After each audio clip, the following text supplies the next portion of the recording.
আমার পক্ষ থেকে আর একদম যারা এই স্পোর্টস রিলেটেড যে কাজগুলো নিয়ে কাজ করছে তাদেরকে আমরা সেলুট। আর ফুটবল নিয়ে যদি দু একটা কথা বলতে চাই, সেটা গয়েশপুর স্পোর্টস ফুটবল একাডেমি 2015 সাল থেকে এটা শুরু হয়েছে। আমার খুব ক্লোজ বন্ধু সন্দীপ সরকার আর আমাদের একটা ইচ্ছে ছিল যে আমরা একটা মেয়েদের ফুটবল টিম চালাবো, আর সেখান থেকেই সূত্রপাত। ফুটবল ছেলেদের বিভিন্ন এলাকায় একাডেমি আছে, মেয়েদের আছে, কিন্তু আমার যে চিন্তাধারা সেটা হচ্ছে মেয়েদের ফুটবল মানে এক কথা আমরা মেয়েদের ফুটবল নিয়ে কাজ করছি, মানে বলতে পারেন যে আমরা আগুন নিয়ে খেলা করছি। কারণ মেয়েদের ফুটবল কিন্তু খুব টাফ, সহজ নয়। মেয়েদের ফুটবল নিয়ে আমরা যেভাবে কাজ করে যাচ্ছি, আমাদের কিছু অভিজ্ঞতা বলি। গয়েশপুর স্পোর্টস ফুটবল একাডেমি, এখানে আমাদের এই একাডেমির সব থেকে আমরা গুরু মনে করি, গুরু তারা সেই মানুষটা এখানে উপস্থিত হতে পারেনি, ব্যস্ততার মধ্যে থাকে। আমাদের আইএফএ প্রাক্তন সভাপতি ছিল জয়দীপ মুখার্জি, আপনি হয়তো এই যারা আছে সবাই চেনেন। আমরা জয়দীপ স্যারকে গুরুদেব মনে করি। তার সঙ্গে সবসময় সহমত দিয়ে গেছে সৌরভ পাল। এই মানুষটার কথা কিন্তু আমি জীবনেও ভুলবো না, কারণ ময়দানে পরিচিত দুটো নাম যদি বলতে হয়, সবার আগে আসবে জয়দীপ মুখার্জি, সৌরভ পাল। এই সৌরভ পাল, এই মানুষটা বাংলার ফুটবলের জন্য যা করছে, আগামী দিনে যা করতে চাইছে, তাকেও আমার পক্ষ থেকে সেলুট জানাই। কারণ এই সৌরভ পাল যে সারদান সমিতি যে ক্লাব, এই দাদা, আমরা সারদান সমিতি ক্লাবে আমি নিজের হাতে টিম করেছি, আমি আর সঙ্গে ভালো রেজাল্ট দিয়েছি।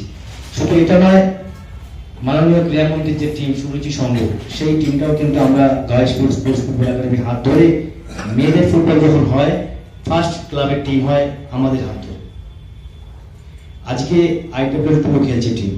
শুধু এটা নয়, আরো কথা বলতে চাই, সেটা হচ্ছে জ্যোতির্ময়ী এসি পার্থ সারথী গাঙ্গুলি যে অনার আছে ক্লাবে, সেই ক্লাবের আমাদের গয়েশপুর স্পোর্টস ফুটবল একাডেমির হাত ধরে ওই টিম গঠন হয়, আজ প্রিমিয়ার ডিভিশনে খেলছে।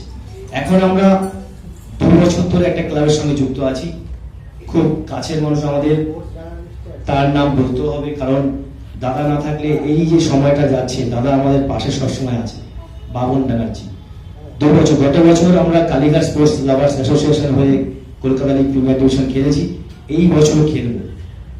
যাই হোক, পুরোনো কিছু অভিজ্ঞতা আমরা আমি তুলে ধরলাম। আর একটা ছোট্ট কথা বলার আছে, ম্যাক্সিমাম কথাই আরো আছে, দাদারা বলবে, বন্ধু বলে গেছে, দীপঙ্কর দা আছে, দু একটা কথা বলবে।